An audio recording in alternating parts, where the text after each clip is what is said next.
안녕하세요. 슬기로운 스테이블 코인 생활 첫 시간에 오신 여러분 반갑습니다. 네, 안녕하세요. 저희가 앞으로 이 스테이블 코인의 세계를 좀 깊이 있게 탐험해 보려고 하는데요. 특히 요즘 정말 많은 관심을 받고 있죠. 그 한국은행의 스테이블 코인 관련 보고서. 네, 맞습니다. 아주 시에 적절한 보고서였죠? 네, 그래서 이 보고서를 좀 길잡이 삼아서 스테이블 코인의 안정성이라든지 또 미래 가능성은 어떤지 이런 것들을 좀 꼼꼼하게 들여다보는 시간을 갖겠습니다. 좋습니다. 그 첫걸음으로 오늘은요, 스테이블 코인이 본질적으로 안고 있는 가장 큰 불안 요소라고 할까요? 바로 디pegging 현상에 대해서 좀 집중적으로 이야기 나눠볼까 합니다. 아, 디pegging 중요하죠. 네, 1코인이 뭐 1달러난 1원의 가치를 유지한다. 이 약속이 왜 또 어떻게 깨지는 건지, 과거에 있었던 주요 사례들을 좀 보면서요, 한국은행은 또 이걸 어떻게 보고 있는지, 네. 그리고 이걸 해결하기 위한 뭐랄까 한국형 해법은 뭐가 있을지, 이런 것들을 좀 구체적으로 파헤쳐 보겠습니다. 그 스테이블 코인의 핵심은 뭐니 뭐니 해도 가치 안정성 아니겠습니까? 그렇죠. 이름 그대로 스테이블 해야죠. 네, 근데 이 약속이 흔들리는 순간 바로 디pegging이 발생하면 그 코인에 대한 신뢰 전체가 그냥 무너질 수 있는 거거든요. 그렇죠. 그래서 오늘은 과거 사례 분석을 통해서 이 디pegging이 어떻게 작동하는지 그 원리를 좀 이해하고요. 이걸 바탕으로 해서 한국은행 보고서가 지적하는 문제점, 그리고 저희가 좀 제안드리고 싶은 해법이 있어요. 각자 잘하는 역할을 나누는 소위 3분원 모델 기반의 해법인데요. 3분원 모델이요? 흥미로운데요? 네, 거기까지 좀 연결해서 설명을 드리겠습니다. 청취자분들께서 스테이블 코인이 안정성 문제에 대해서 막연하게 불안해하시는 것보다는 좀 더 명확한 그림을 그리실 수 있도록 돕는 게 오늘 저희 목표입니다. 좋습니다. 그럼 먼저 실제 사건들을 통해서 디pegging이 어떤 모습으로 나타나는지 그 민낯을 좀 더 자세히 들여다보죠.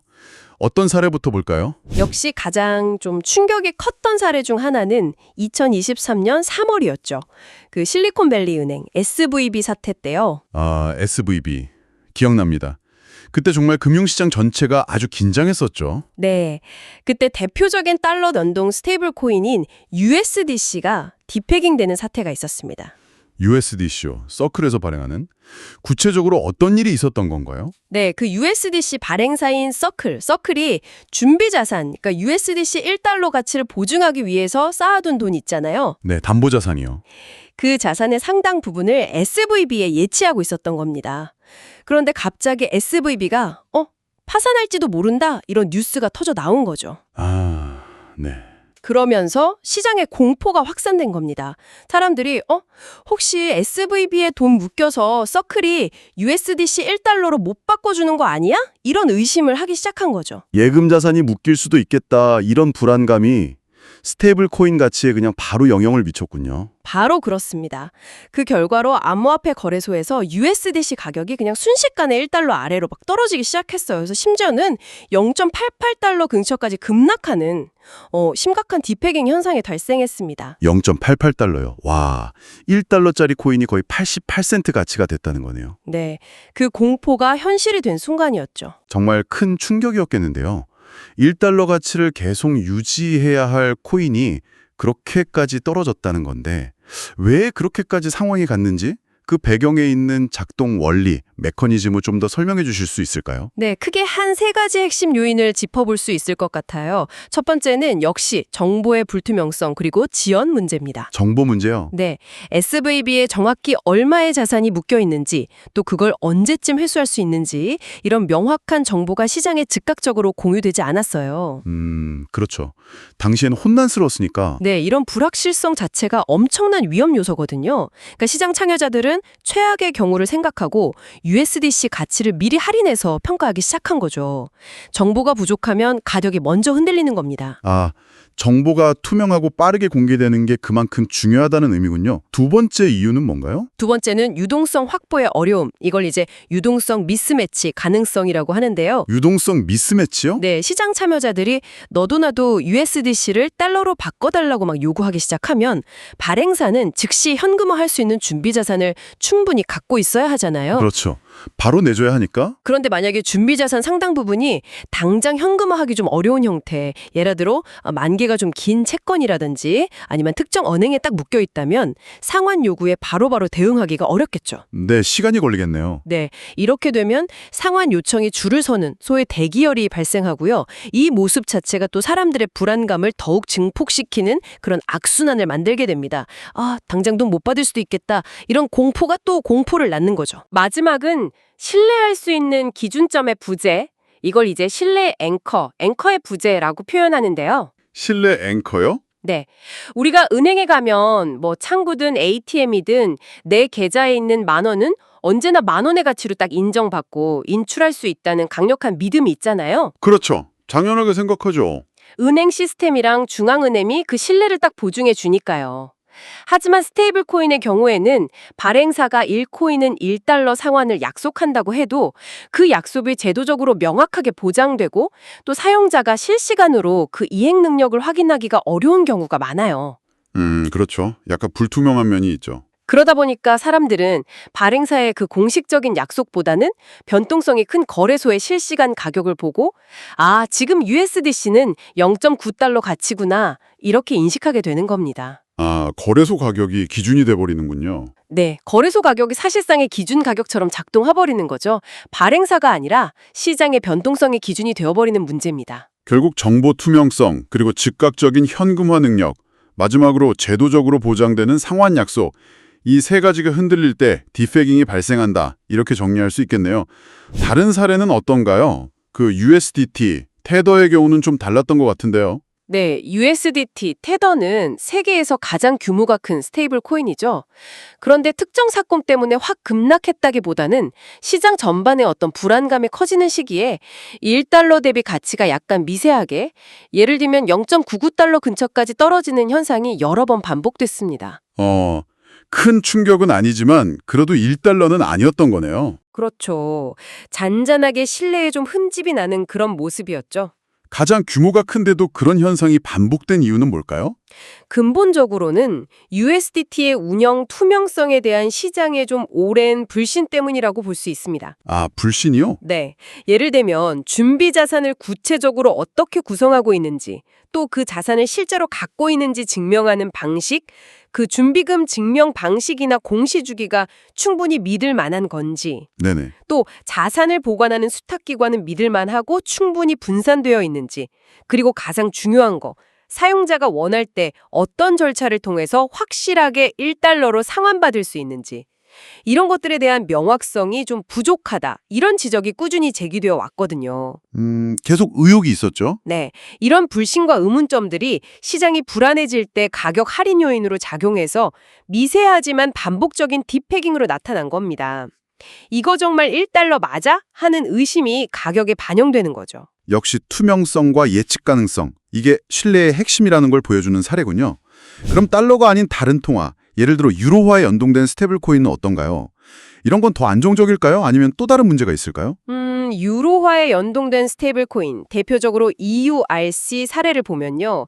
오히려 비달러 스테이블 코인이 가진 구조적인 어려움을 좀 엿볼 수 있습니다. 구조적인 어려움이요? 네. EURC는 평상시에도 1유로와의 가치 차이가 소폭이지만 꽤 자주 발생해요. 그리고 때로는 그 차이가 달러 연동 코인보다 훨씬 크게 벌어지는 경우가 많았습니다. 유로 연동 코인이 달러 연동 코인보다 오히려 더 불안정한 모습을 보였다는 건데 왜 그런 거죠? 가장 큰 이유는 시장의 깊이 차이입니다. 시장의 깊이요. 네, 전 세계적으로 보면 달러 기반 금융 시스템이 훨씬 크고 유동성도 풍부하잖아요. 그렇죠. 압도적이죠. 반면에 유로 기반 스테이블 코인 시장은 상대적으로 규모가 작아요. 유통되는 코인 양도 적고 거래소에서 사려는 사람, 매주 주문과 팔려는 사람, 매도 주문의 양, 이걸 이제 호가창의 두께라고 하는데 이게 얇습니다. 아, 거래량이 적다는 거네요. 네, 시장이 이렇게 얇으면 비교적 적은 금액의 거래만으로도 가격이 크게 위아래로 움직이는 슬리피지 현상이 발생하기 쉽습니다. 즉, 가격 안정성이 떨어지는 거죠.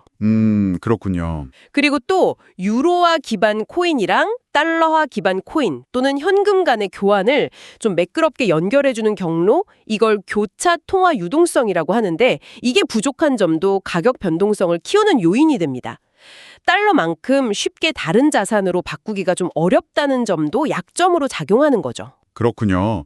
달러가 아닌 다른 통화 기반 스테이블 코인은 태생적으로 유동성이나 시장 깊이 측면에서 좀 불리한 점이 있다. 이런 말씀이시네요. 자, 이렇게 여러 디패깅 사례들을 좀 살펴봤는데요. 이런 상황들을 지켜보면서 한국은행은 스테이블 코인의 어떤 점들을 가장 심각한 문제로 인식했을까요? 관련 보고서의 핵심적인 문제의식 한번 짚어주시죠. 네, 한국은행 보고서에서 강조하는 핵심적인 우려는 크게 4가지 정도로 정리해 볼 수 있습니다. 첫째는 화폐의 단일성 훼손 가능성입니다. 화폐의 단일성이요? 조금 어려운 개념인데요. 네, 이게 조금 어려울 수 있는데 쉽게 말하면 같은 돈은 어디서든 같은 가치를 가져야 한다는 원칙입니다. 예를 들어서 우리가 가진 신한은행 계좌의 10,000원이랑 국민은행 계좌의 10,000원은 완전히 똑같은 가치를 지니잖아요. 그렇죠. 때마다 준비자산 구성도 다르고 운영 규칙도 제각각이란 말이죠. 그래서 A사가 발행한 원화 스테이블 코인 1원과 B사가 발행한 원화 스테이블 코인 1원이 과연 항상 동일한 가치로 취급될 수 있을까? 여기에 대한 근본적인 의문이 생긴다는 겁니다. 그러니까 같은 1원이라고 표시되어 있어도 발행 주체의 신뢰도나 운영 방식에 따라 실제 가치가 달라질 수 있다. 네, 그렇죠. 그렇게 되면 1원은 1원이라는 우리 화폐 시스템의 근간이 흔들릴 수 있는 매우 심각한 문제가 될 수 있다는 우려입니다. 이해가 됩니다. 두 번째 우려는 뭔가요? 둘째는 제도권 밖에 존재하는 시간 지연 문제입니다. 시간 지연 문제요. 네. 스테이블 코인이 기존 금융 시스템하고 잘 연동되려면 고객 신원 확인, KYC나 자금 세탁 방지, AML 같은 규제 준수 절차, 그리고 준비자산에 대한 신뢰할 수 있는 외부 회계 감사, 투명한 준비자산 현황 공시, 그리고 무엇보다 중요한 사용자의 상환, 즉 환매 요청 처리 규칙 같은 것들이 기존 금융기관 수준으로 아주 신속하고 명확하게 이루어져야 하거든요. 네, 그렇죠. 금융 시스템 수준으로요. 하지만 현재 많은 스테이블 코인들이 이런 부분에서 아직 제도권 금융 수준의 기준을 충족하지 못하고 있어요. 이렇게 되면 언제든지 1:1 교환이 가능하다는 스테이블 코인의 핵심 약속이 시간적인 측면에서 지켜지지 않을 수 있다는 불안감이 생기고 이건 결국 사용자의 신뢰를 무너뜨릴 수 있다는 지적입니다. 언제 돈을 받을 수 있는지 이게 불확실해지는 거죠. 약속된 시간 안에 약속된 가치로 교환되지 못할 수도 있다. 이런 불안감이 문제라는 거군요.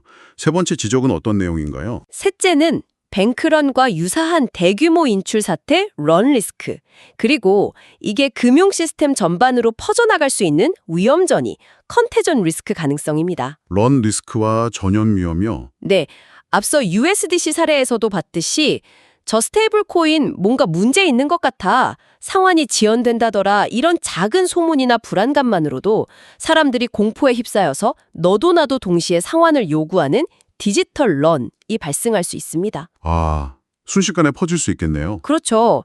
그러면 짧은 시간에 엄청난 상환 요구가 몰리게 되고 이건 발행사의 유동성 부족 문제를 더 심화시키고 결국 코인 가치의 급격한 하락, 즉 디패깅 심화로 이어지는 악순환을 만들 수 있다는 거죠.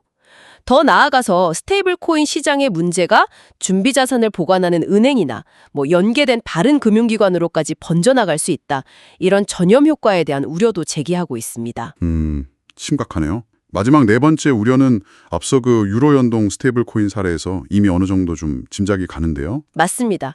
네 번째는 바로 비달러, 넌 USD 스테이블 코인이 가진 구조적인 취약성입니다. EURC 사례에서 확인했듯이 달러의 다른 통화를 기준으로 하는 스테이블 코인은 기본적으로 유통량이 적고 거래 시장의 깊이가 얕아서 작은 외부 충격이나 시장 변동성에도 가격이 과도하게 흔들릴 수 있다. 이런 구조적인 문제를 안고 있다는 점을 지적합니다. 특히 이제 원화 기반 스테이블 코인을 고려할 때 이 문제를 그냥 넘어갈 수 없다는 것이죠. 네.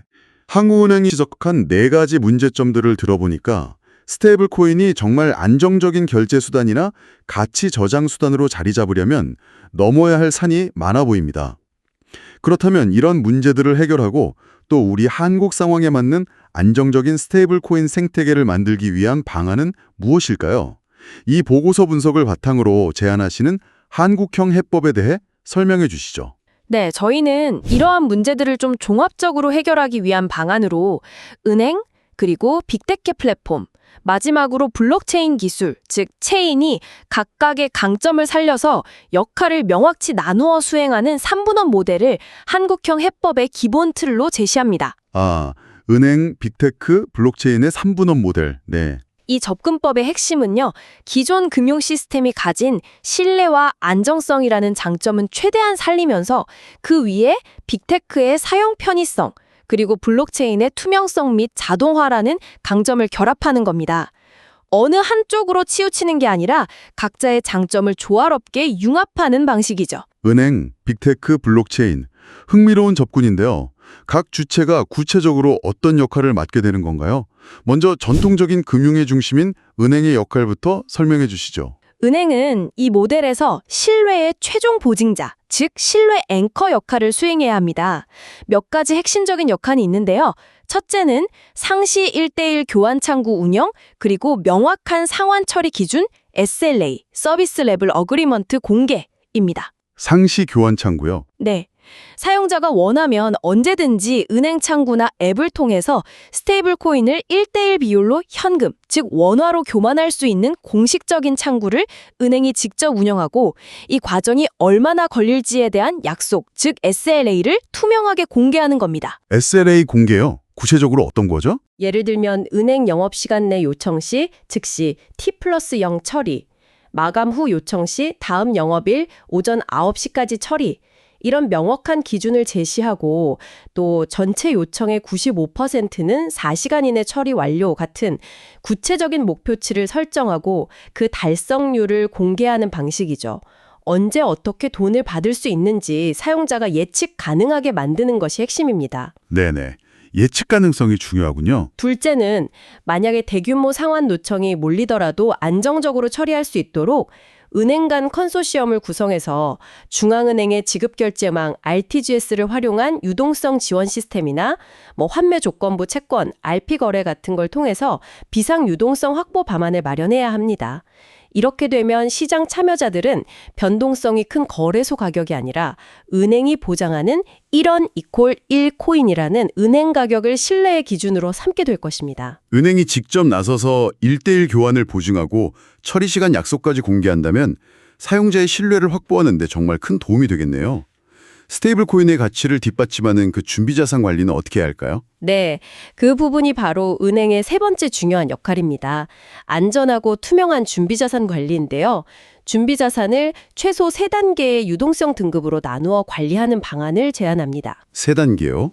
네, 예를 들면 즉시 현금화 가능한 현금 및 중앙은행 예치금, 짧은 시간, 한 30일에서 60일 내에 현금화 가능한 단기 국공채나 우량기업보험 CP, 상대적으로 만기가 좀 길지만 한 180일 이내로 안정성이 높은 국채, 이런 식으로 구분해서 예상되는 상환 요구 규모에 맞춰서 유동성을 미리 확보하는 방식입니다. 유동성 수준별로 나누는 거군요. 그렇죠. 그리고 또 전체 준비자산 포트폴리오의 평균 만기, 그러니까 자금이 묶여있는 평균 기간을 일정 수준 이하, 예를 들어 90일 이내로 짧게 유지하도록 상한선을 설정하고요. 특정 발행기관의 채권이나 특정 은행 예치금, 특정 만기의 자산이 너무 과도하게 집중되지 않도록 각각 전체 자산의 일정 비율, 한 25%에서 30%를 넘지 않도록 하는 집중도 제한, 컨센트레이션 캡 규정을 두는 것이 중요합니다. 집중도 제한. 네. 갑작스러운 대규모 상환 요청에도 신속하게 대응할 수 있는 현금화 능력을 확보하는 것이 핵심입니다. 준비 자산을 안전하게 관리하는 것만큼 그 현황을 투명하게 공개하는 것도 중요할 텐데요. 맞습니다. 그래서 네 번째 역할로 강화된 투명성 확보, 즉 준비금 증명 POR, Proof of Reserves의 정례화를 강조합니다. 매일 스테이블 코인 총 발행량과 이에 상응하는 준비 자산의 종류별 잔액 및 구성 내역을 상세하게 공개하고요. 월 단위로는 신뢰할 수 있는 외부 회계법인의 감사를 받고 분기별로는 금융감독 당국에 보고하는 체계를 갖추는 겁니다. 매일 공개, 월별 감사, 분기별 보고. 촘촘하네요. 네, 특히 발행량, 즉 부채 정보하고 수탁기관에 보관된 자산 정보가 일치하는지를 기술적으로 검증 가능한 형태로 공개해서 예를 들면 머클트리 같은 걸 활용해서요. 정보의 위변조 가능성을 차단하고 누구나 쉽게 검증할 수 있도록 해야 합니다. 마지막으로 5번째는 비상상황 대응 규칙의 사전 공개입니다. 비상상황 대응 규칙이요? 네. 대규모 상환 요청이 몰리는 그런 비상 상황이 발생했을 때 어떤 순서로 상환 요청을 처리할 건지 그 알고리즘, 그리고 대규모 상환 요청자에게 추가 비용을 부과하는 수밍 프라이싱 제도를 도입할 건지, 또 일시적으로 거래를 중단하는 서킷 브레이커 발동 기준은 무엇인지 등을 사전에 명확하게 시장에 공표해서 예측 불가능한 상황에 대한 시장 참여자들의 불안감을 줄이고 패닉을 예방해야 합니다. 네. 은행이 발행, 상환, 준비자산 관리, 투명성 확보라는 이 신뢰의 축을 담당한다면 카카오페이나 네이버페이 같은 빅테크 플랫폼들은 어떤 역할을 하게 되는 건가요? 빅테크 플랫폼은 이 모델에서 사용 편의성 증대와 서비스 확산을 주도하는 역할을 담당합니다. 여기서도 몇 가지 핵심적인 기능을 생각해 볼 수 있는데요. 첫째는 매끄러운 사용자 경험 UX 제공입니다. UX요? 네. 사용자가 어떤 간편 결제 앱이나 은행 앱을 쓰든 간에 스테이블 코인을 현금으로 바꾸거나 현금을 스테이블 코인으로 바꾸는 그 1:1 교환 기능을 아주 쉽고 직관적으로 찾아서 사용할 수 있도록 통일된 인터페이스를 제공하는 겁니다. 마치 지금 우리가 오픈뱅킹 통해서 여러 은행 계좌를 하나의 앱에서 관리하듯이 말이죠. 아, 네네. 편리하겠네요. 교환 신청 즉시 은행 계좌로 입출금이 이루어지는 걸 사용자가 바로 체감할 수 있게 만드는 것이 중요합니다. 둘째는 가맹점 정산 시스템 혁신입니다. 가맹점 정산이요? 어떻게?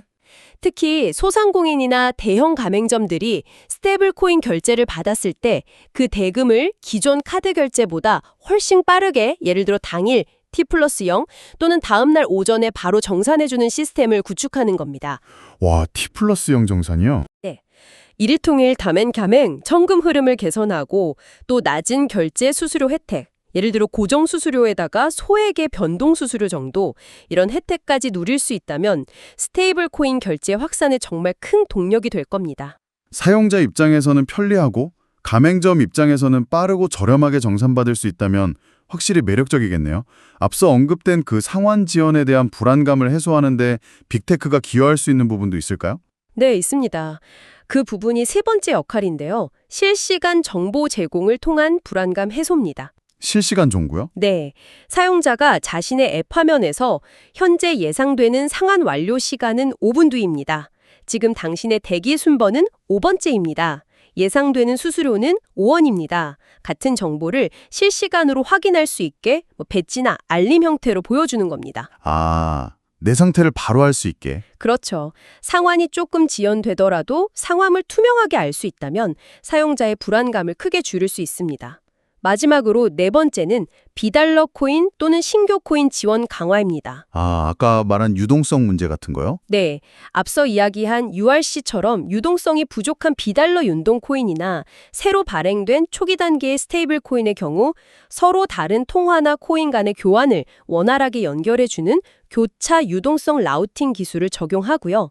초기 시장 형성을 돕기 위한 유동성 공급 프로그램, 예를 들면 AMM 유동성 풀에 인센티브를 제공한다든지 이런 걸 지원하는 방안을 고려할 수 있습니다. 네네.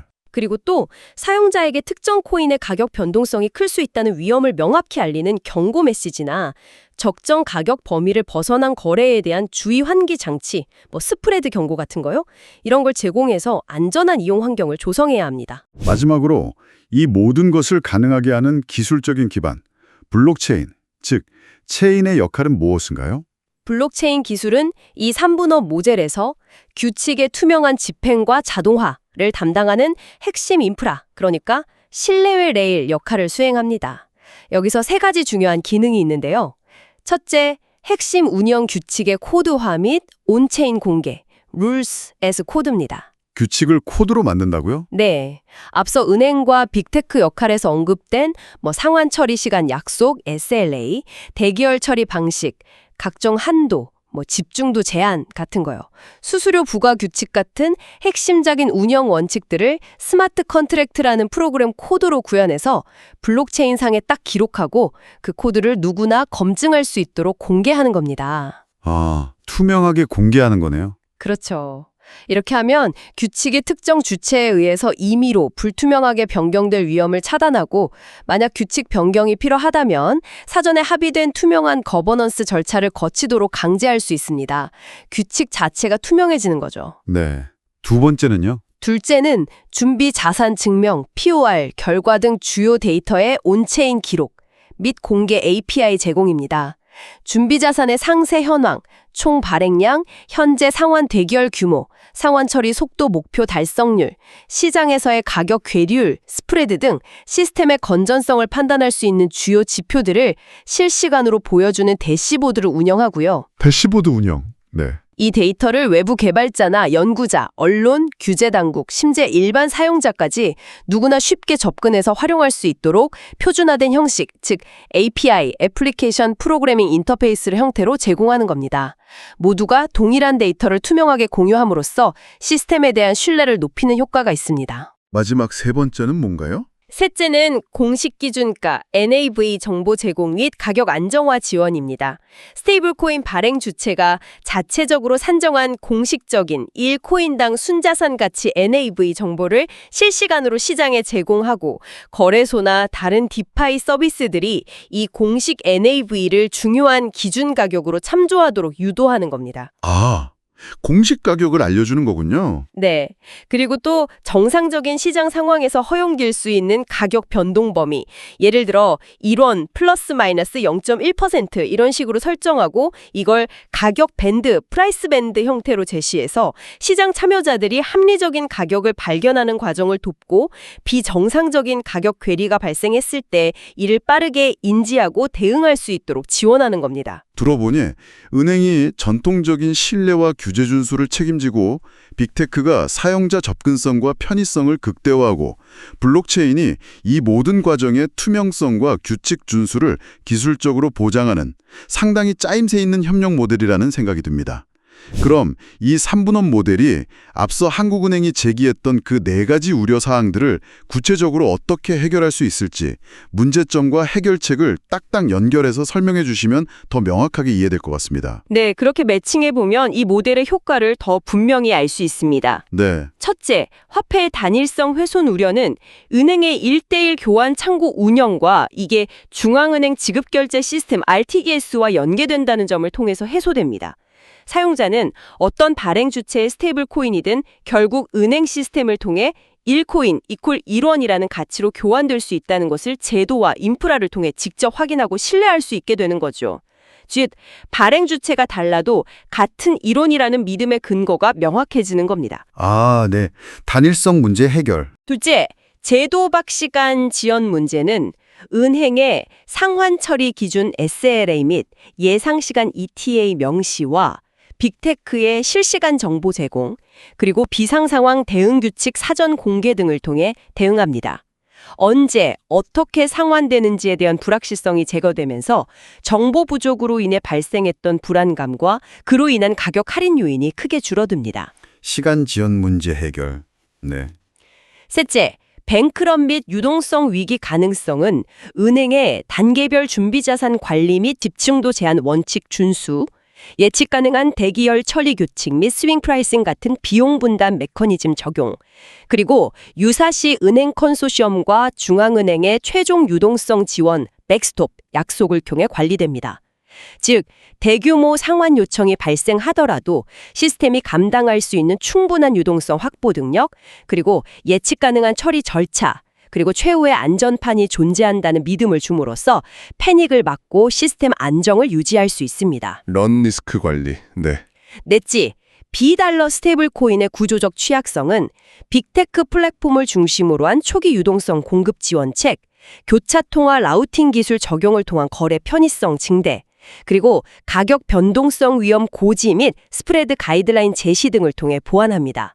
시장의 깊이가 얕더라도 정책적 기술적 지원을 통해 거래 환경을 개선하고 사용자 보호 장치를 마련하여 안정성을 높이는 방식입니다. 네. 비달러 코인 취약성 보완까지. 문제점과 해결책이 상당히 설득력 있게 연결되는 것 같습니다. 하지만 아무리 잘 설계된 시스템이라도 예상치 못한 문제나 또 새로운 위험 요인이 등장할 가능성은 항상 있지 않을까요? 미래의 스테이블 코인의 디패깅을 다시 유발할 수 있는 잠재적인 위험 요인들은 어떤 것들이 있고 우리가 미리 좀 생각해 볼 수 있는 대비책은 무엇일까요? 물론입니다. 어떤 시스템도 완벽할 수는 없죠. 항상 새로운 위험 요인을 탐지하고 선제적으로 대비하는 자세가 중요합니다. 앞으로 디패깅을 유발할 수 있는 몇 가지 잠재적 위험 지점과 그에 대한 대응 방안을 생각해 볼 수 있는데요. 예를 들어 아까 이야기했던 비달러 코인이나 신규 발행 코인처럼 시장의 깊이가 얕은 씬 마켓 경우. 네, 씬 마켓. 네, 작은 규모의 거래에도 가격이 크게 출렁일 수 있습니다. 이건 근본적으로 사려는 사람과 팔려는 사람의 수가 적기 때문인데 여기에 대해서는 초기 시장 조성을 위한 정책적 유동성 지원, 마켓 메이킹 인센티브 같은 거요. 이런 걸 제공하거나 서로 다른 통화 간 교환을 쉽게 만드는 기술, 즉 교차 통화 라우팅을 적극 활용하고 과도한 가격 차이, 스프레드 발생 시 경고하는 시스템을 도입하는 방식으로 대응해야 합니다. 네네. 또 다른 예로 준비 자산을 특정 소수의 수탁 기관에 과도하게 집중시키는 경우가 있을 수 있어요. 만약 그 기관 중 한 곳에 문제가 생긴다는 루머만 돌아도 해당 스테이블 코인 전체 신뢰도가 흔들릴 수 있겠죠. 아, 한 곳에 몰리면 위험하죠. 네, 이게 집중의 위험, 컨센트레이션 리스크인데 해결책은 간단합니다. 준비 자산을 여러 신뢰할 수 있는 기관에 분산해서 보관하도록 의무화하고 특정 기관에 예치할 수 있는 자산의 비율의 상한선, 예를 들어 전체 자산의 25% 이내 이런 식으로 규제를 통해 위험을 분산시키는 겁니다. 시장 구조나 자산 관리 방식 외에 외부 환경 변화나 기술적인 문제로 인한 위험도 있을 것 같습니다. 맞습니다. 거시경제 환경의 급격한 변화, 예를 들어 시장 금리가 예상치 못하게 확 급등하는 경우, 금리 급등이요. 네, 스테이블 코인이 준비 자산으로 보유하고 있는 채권 같은 자산의 가치가 하락할 수 있습니다. 이렇게 되면 준비 자산의 실제 가치가 스테이블 코인의 액면가, 1달러나 1원보다 낮아지는 상황이 발생해서 디패깅 압력으로 작용할 수 있죠. 특히 준비자산 포트폴리오의 평균 만기, 웨이엠이 길수록 금리 변화에 더 민감하게 반응하거든요. 네. 그래서 웨이엠을 짧게 유지하고 예를 들어 90일 이내로요. 그리고 금리 변동에 덜 민감한 현금성 자산의 비중을 일정 수준 이상으로 확보하는 것이 중요합니다.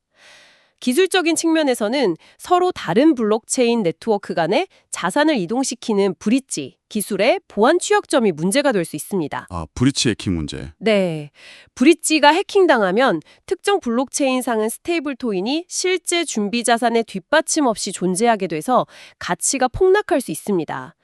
따라서 공식적으로 안전성이 검증된 브릿지 기술만 사용하도록 제한하고 브릿지를 통해 이동되는 자산 규모의 한도를 설정하고 관련 위험을 사용자에게 명확히 고지하는 것이 필요합니다.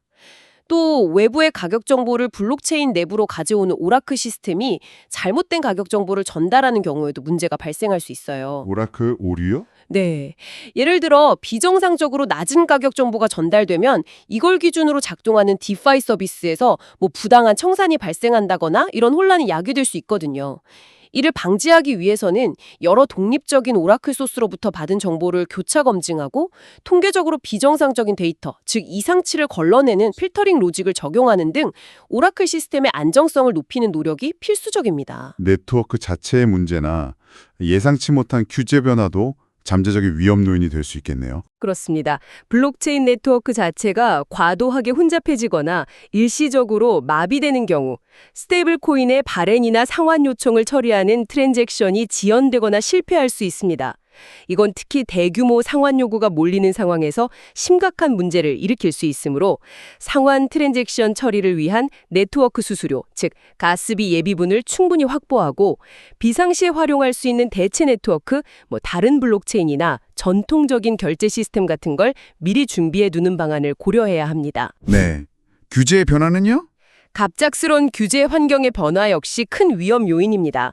특정 국가나 지역에서 스테이블 코인 사용을 금지하거나 특정 발행 주체에 대한 제재를 가할 수 있다. 이런 소문만으로도 해당 지역 사용자들의 패닉 매도를 유발하고 디패깅으로 이어질 수 있거든요. 그렇죠. 루머만으로도 흔들릴 수 있죠. 네, 이에 대비하기 위해서는 국가별 규제 요건을 충족하기 위한 기술적 조치, 예를 들면 지역 기반 서비스 제한, 지오 펜싱 같은 거요. 또는 고객 신원 확인 절차를 강화하고 특정 국가의 규제 변화에 영향을 받지 않는 대체 파트너, 수탁기관이나 결제 사업자 등을 확보해 두는 플랜 B를 마련하는 것이 중요합니다.